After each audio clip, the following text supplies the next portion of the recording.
to Wheels Up. I'm Ciera, and I will be your host. Today, I will be taking you on a very special adventure brought to you by the Sunrise Association, Sunrise Studios, and our friends at American Airlines. After our adventure, please join us as we do a very special craft with a very special guest. And last, but certainly not least, we will wrap things up with a really fun game of trivia. Are you ready? Let's go on an adventure. Fasten your seatbelts. Here to kick us off is a special representative from our friends at American Airlines. Good afternoon, passengers. I'm American Airlines pilot Jason Harris. Welcome on board our flight today with service from Sunrise on Wheels and American Airlines to your special destination. Today's topic is parks and scenic spots, and our first stop is one to remember. So sit back, relax, and enjoy the tour.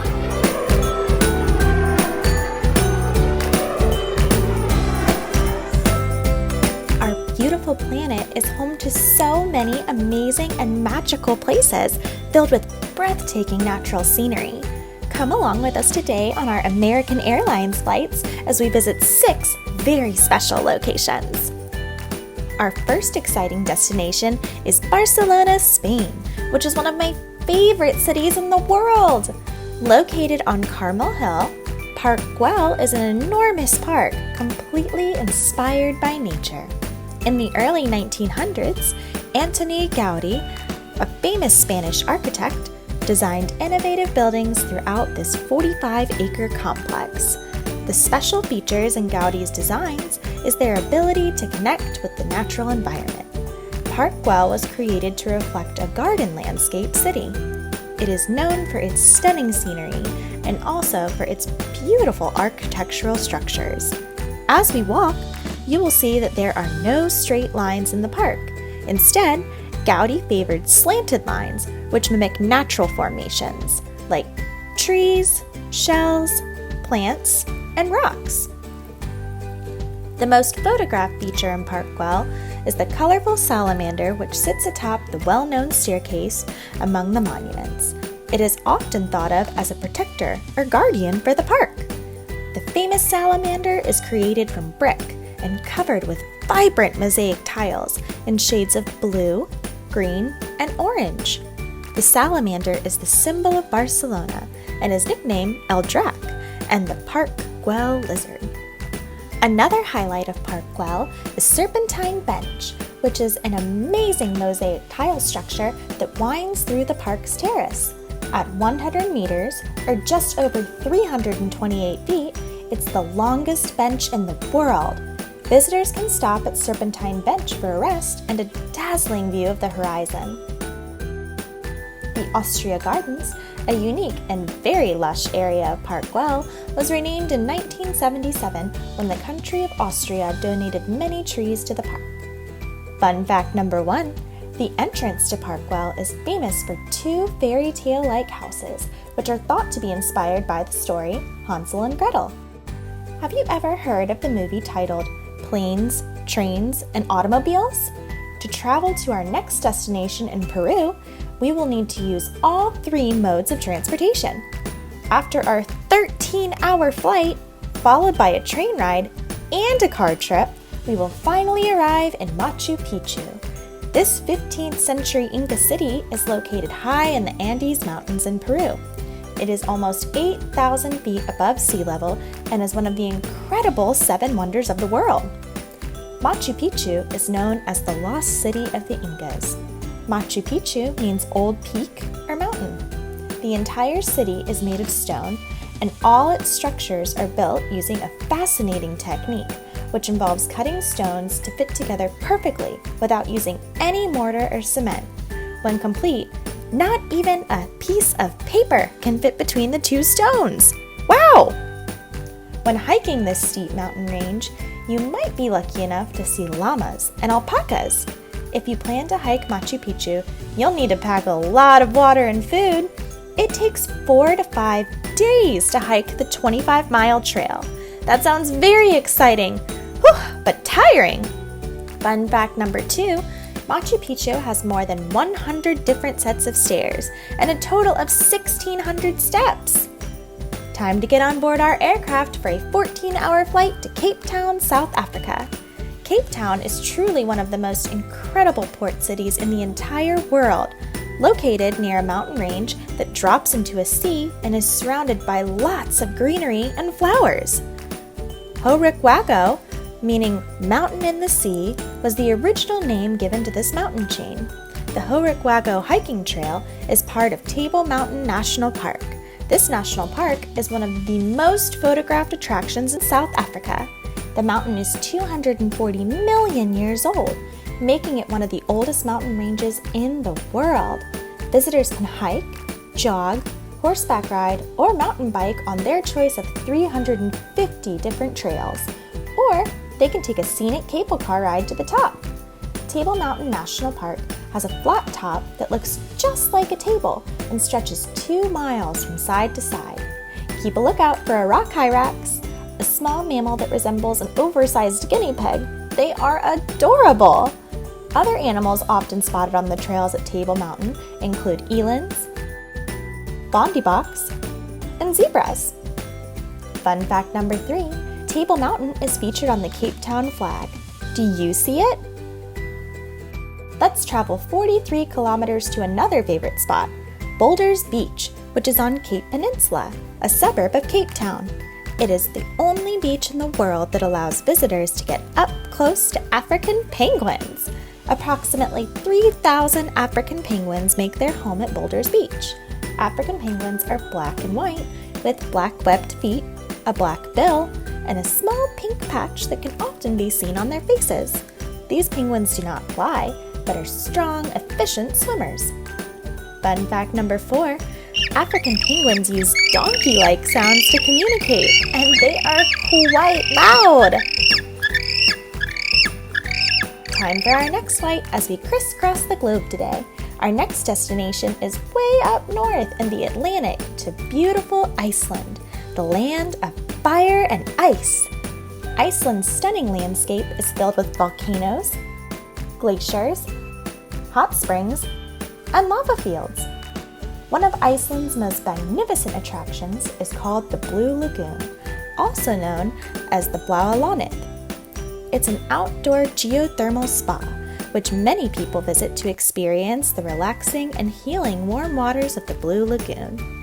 The man-made lagoon was created by accident when a nearby power plant was digging for geothermal energy and the excess water and steam gave way.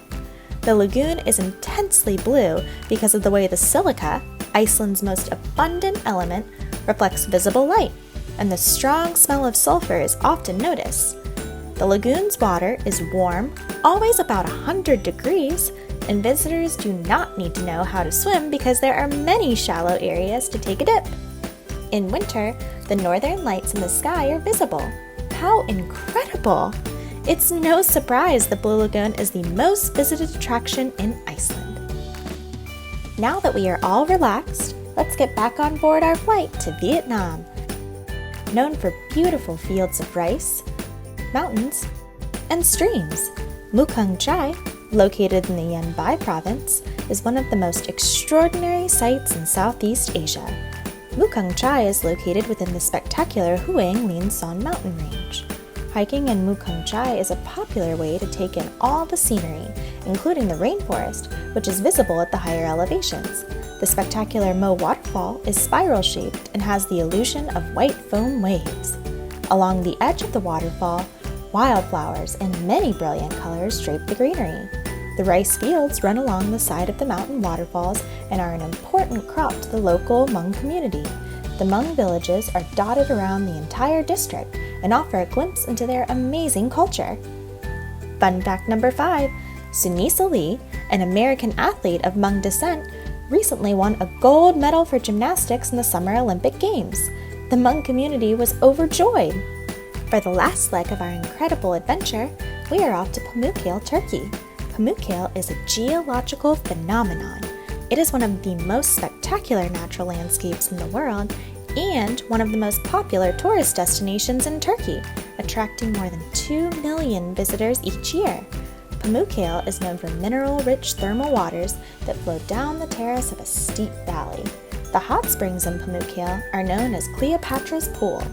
Cleopatra, an Egyptian queen, is thought to have spent time swimming there over 2,000 years ago. The waters, thought to contain natural healing powers, range from 95 to 212 degrees. Fun fact number 5, Pamukale is called the Cotton Castle by literal translation in Turkish. The walls seem to resemble an immense castle of fluffy cotton. It's spectacular! Well, it's time to get back on our American Airlines flight. Buckle up and get comfortable. I hope you enjoyed today's adventure, visiting some of the most beautiful and scenic destinations around the world. See you next time on another amazing adventure. Our next stop is crafting. Let's go!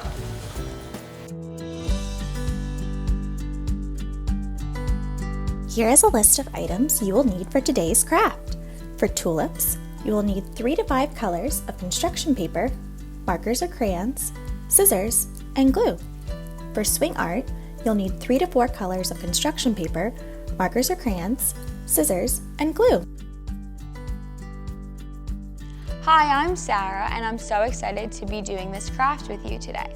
So the topic that we're doing the craft for is parks and scenic areas around the world. So today we're going to be doing a craft that has to do with one scenic area, which is a flower garden or just a garden in general. So we're going to be needing a few types of different materials. So a few pieces of paper, a green piece of paper, and it doesn't matter what colors you do these pieces of paper because they're going to be used for our tulips, which are just flowers. But you need at least 3 pieces of paper. We need a white piece of paper, a scissor, a pencil, and a glue stick. Okay, so what we're going to be doing first is I'm going to take my 3 pieces of paper here. So I have yellow, orange, and pink, and I'm going to draw my tulip. So it's pretty much it's almost like an oval, and then you just do 3 little lines and then connect it to the bottom one. So just like this. And then you're going to put these together. So you're gonna put them like that. And then I'm gonna cut them out all together. So instead of getting just 1 tulip, I get 3 of them in all different colors. So you see I'm cutting them out just like this. Just cut out from your outline.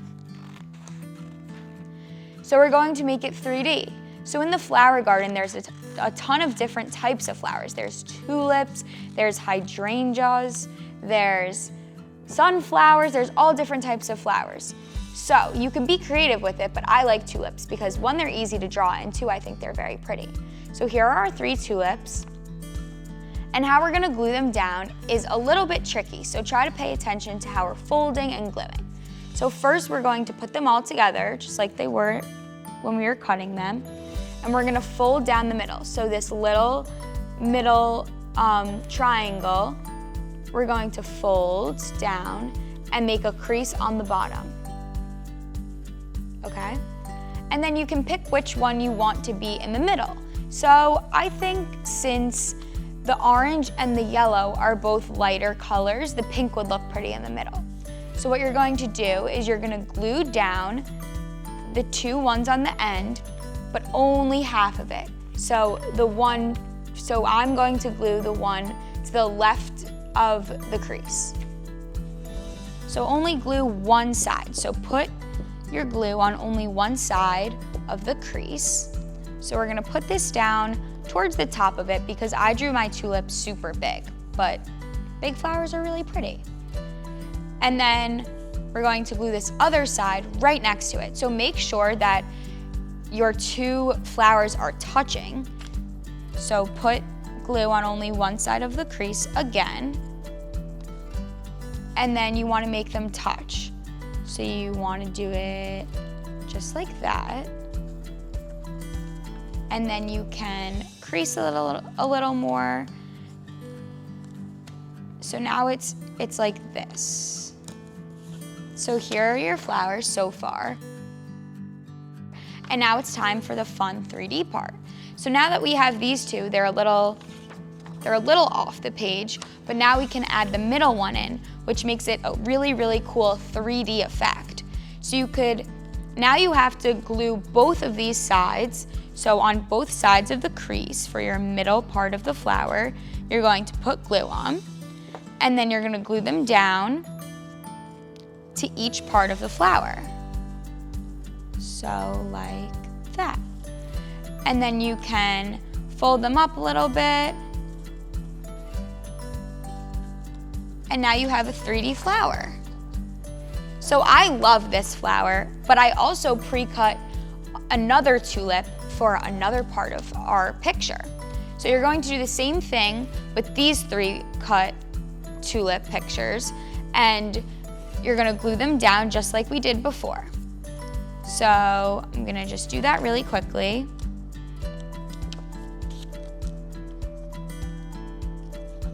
So always remember that it's okay if it's not perfect, but you do want to try to get these close together. And if you need to make sure which side you're gluing down, you can just pretend to put it and you can decide. So that's kind of what I just did. I wasn't really sure which side to put glue on, but then you put it close to this one and you're like, oh, I need to glue down that side.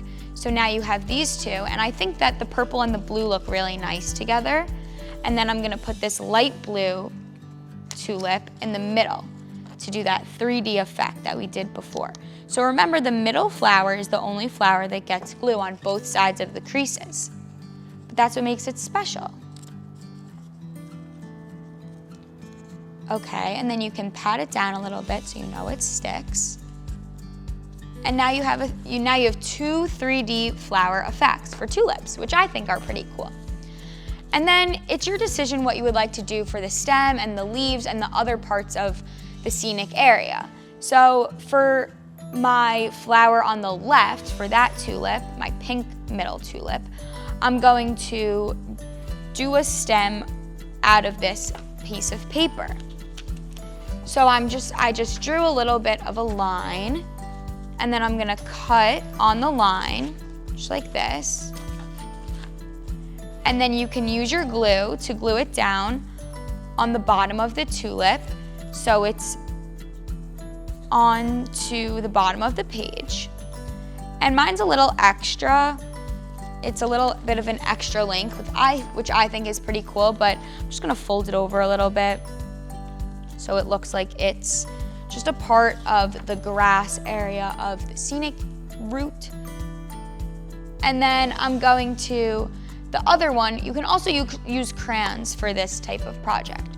So even though I wanted this one to be with paper, for the other one I'm going to draw it because I feel like I have more control over my stem if I draw.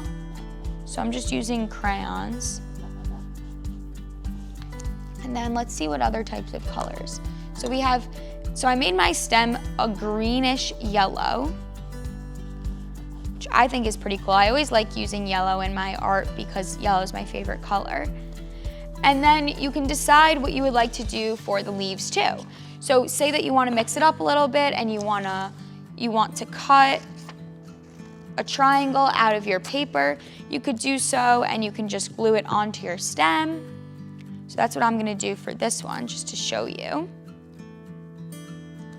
I think that's pretty cool.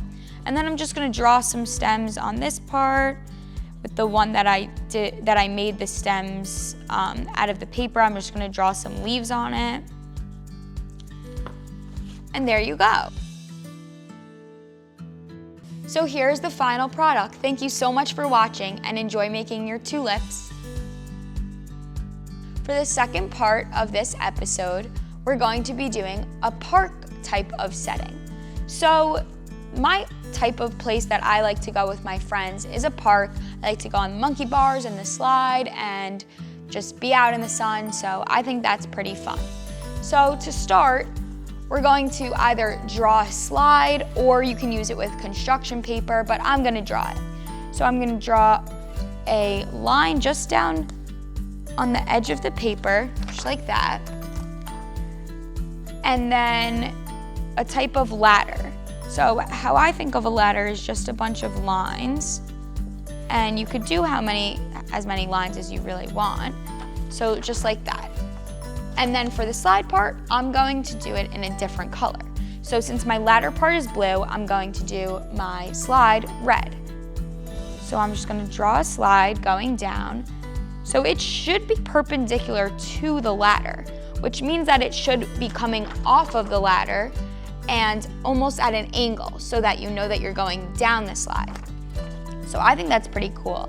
And then you can just shade this in all red. And then next, we're going to do a swing. So I know babies and little kids like to go on swings, but I really like to go on swings too. So I'm just gonna draw my swing area blue. So here's my rectangle that the swing's gonna go in. The swing's really cool on this project because this is just my rectangle, because it is 3D. So you can actually move the swing.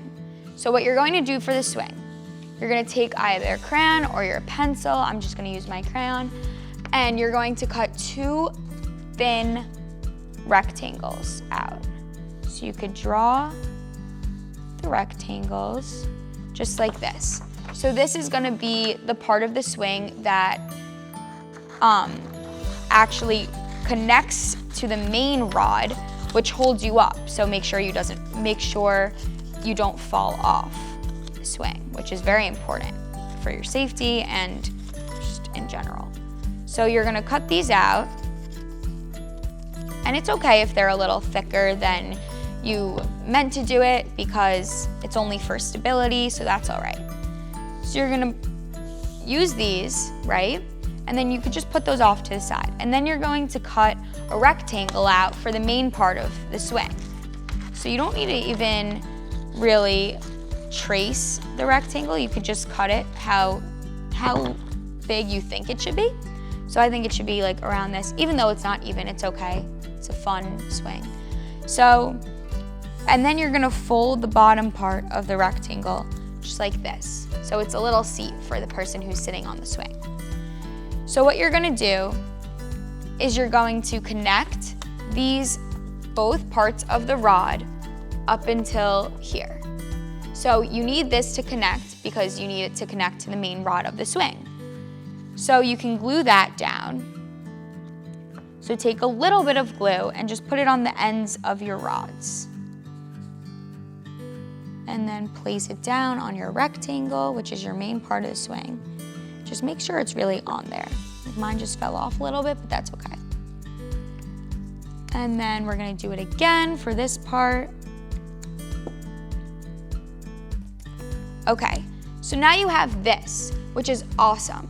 So now you're just going to fold these parts of the swing.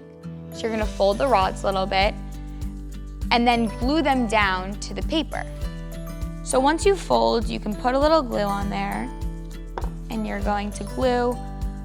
At the top, you probably want it, but you could put it wherever in your rectangle you would like. And now you want it glued there.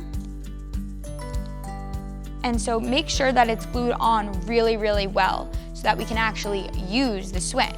So now that we have this, we can actually use it. See? So cool. But now the only thing we're missing is someone to play on all of our stuff. So now that we have all of this, we're gonna cut out a person. So you could design your person any way you would like. I only know how to do one way of drawing a person. You gotta do the arms, okay, and then you're gonna draw the face. So this is my person who's gonna play on my playground, which is pretty cool. And you could design him or her or they, however you would like to do so. You could do clothes, you could do a hat, you could do, maybe it's cold out at your park, so you could do a winter jacket or a scarf, however you would like. It's your project, so you get to decide. So now that my person is cut out here, we're gonna have so much fun at the park. So one thing I'm missing is the sun. So a preferable park day for me is if it's sunny out. So I'm just gonna draw a sun in the corner. And my son, I usually like to have sunglasses on because he's Mr. Sun. So I'm just gonna draw some sunglasses and a smiley face. So since the sun is happy, that means that it's really, really hot out, which means that our person over here can have a lot of fun. So he or she or they want to go on the swing. So we're swinging and we're having fun. And then you can go up the slide and down the slide, or just hang here and enjoy the sunny day. So that's our project for the park. I hope you enjoy it. Bye. We had so much fun crafting with you today. Come on board for our final adventure, which is gonna be a fun trivia game. I'm gonna ask you 10 questions. Each question has 4 answers, but only one is correct. Can you figure it out? Well, come on, let's play. Welcome to Wheels Up with Sunrise on Wheels, Parks and Scenic Spots Trivia. Question number 1. In which city is Park Güell located? Is it in A, Cape Town, B, Barcelona, C, Paris, or D, Madrid? If you guessed Barcelona, you were correct. And question number 2. Which animal has become the symbol of Barcelona and is nicknamed El Drac? Is it A, the salamander, B, the frog, C, the rock hyrax, or D, the African penguin? El Drac. Kind of reminds you of a dragon or a salamander. Question number 3. Machu Picchu is in which mountain range? A, the Santa Monica Mountains, B, the Rocky Mountains, C, the Hoang Linh Son Mountains, or D, the Andes Mountains? Machu Picchu, do you remember that? Correct, it's in the Andes Mountains. Great job. Question number 4. What is the meaning of Horic Wagu? A, Old Peak, B, Mountain in the Sea, C, the Lost City, or D, Rice, Mountains, and Streams? Horic Wagu. Mountain in the Sea. That's beautiful. Question number 5. Approximately how many African penguins make their home at Boulder's Beach? A, 2,500, B, 5,000, C, 3,000, or D, 10,000? I would love to see 3,000 African penguins at Boulder's Beach. How cool would that be? Question number 6. What is the most visited attraction in Iceland? Is it A, Table Mountain, B, Cleopatra's Pool, C, Boulder's Beach, or D, the Blue Lagoon? Have you ever been to Iceland? If you go, you're probably gonna see the Blue Lagoon. Question number 7. What is the most important crop to the Hmong community in Vietnam? A, rice, B, plantain, C, grapes, or D, corn? All this is making me hungry. A, rice is correct. Question number 8. Who is believed to have spent time swimming in Pamukkale, Turkey? A, Antony Gaudí, B, Mickey Mouse, C, Cleopatra, or D, Harry Potter? Cleopatra, the Egyptian queen. Question number 9. Which fairy tale inspired the 2 houses at the entrance of Park Güell? A, Little Red Riding Hood, B, Sleeping Beauty, C, Hansel and Gretel, Or D, the three little pigs? These two houses look like something straight out of Hansel and Gretel. And our final question, number 10. What animals do African penguins sound like when they are communicating? A, donkeys. B, cows. C, zebras. Or D, elephants? What a silly question.